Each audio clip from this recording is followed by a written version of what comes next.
Leo gets frustrated when his wife, Jen, comes out of the bathroom to show him a negative pregnancy test. Leo starts to fall to the ground as he tears up. Jen quickly drops to the ground to comfort him. They both hug each other, and the wife says, "Let's hope it's positive next time." The next day, Leo goes to 5 different doctor offices.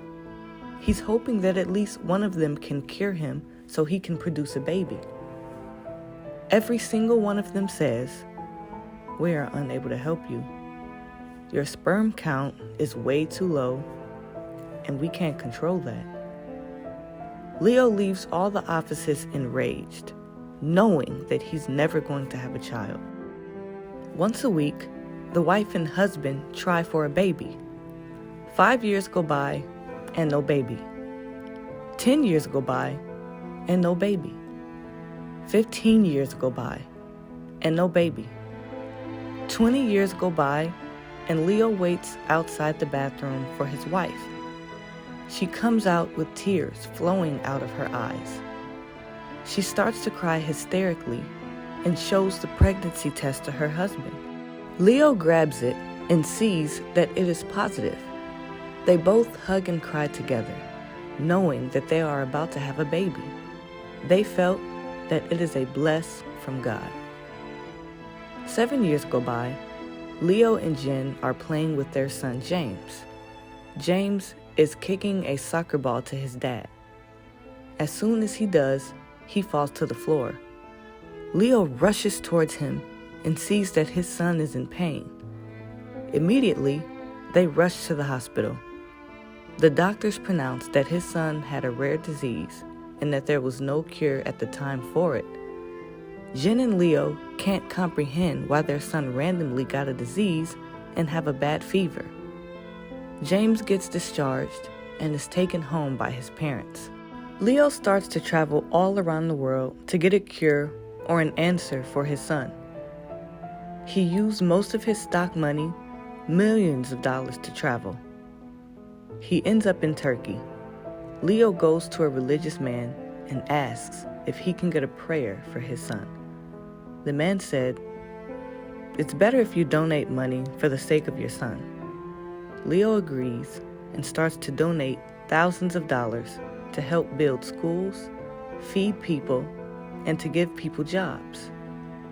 But nothing changed on his son's health condition. About a year later, Leo arrives back to his house, where Jen waits for him. Leo sees his son sleeping in the bed with a pale face. He goes up to his wife and tells her to go to bed and that he will watch James for the night. Jen goes to sleep while Leo watches his son. The next morning, Leo gets a calling to pray and gets ready to head out. He heads outside and sees that it's snowing. He puts on his beanie to head to his car, but then he sees 3 kittens. The kittens start meowing at him.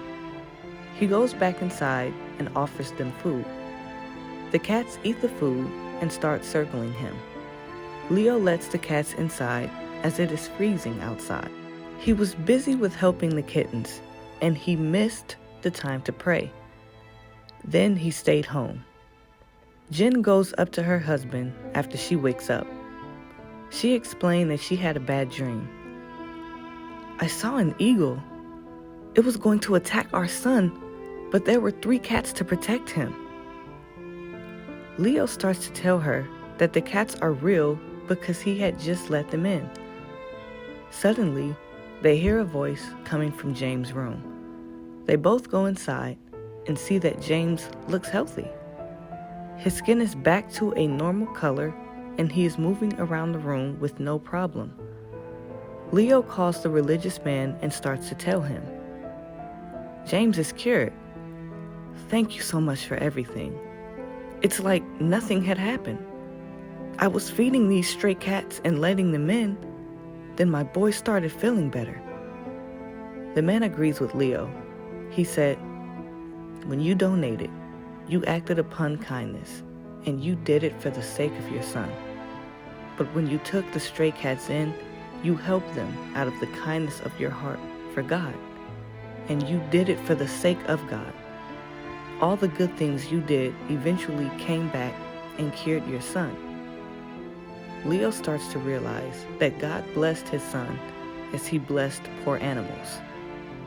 This story teaches us that you need to do things out of the kindness of your heart. Don't expect anything in return, because at the end of the day, God will bless you.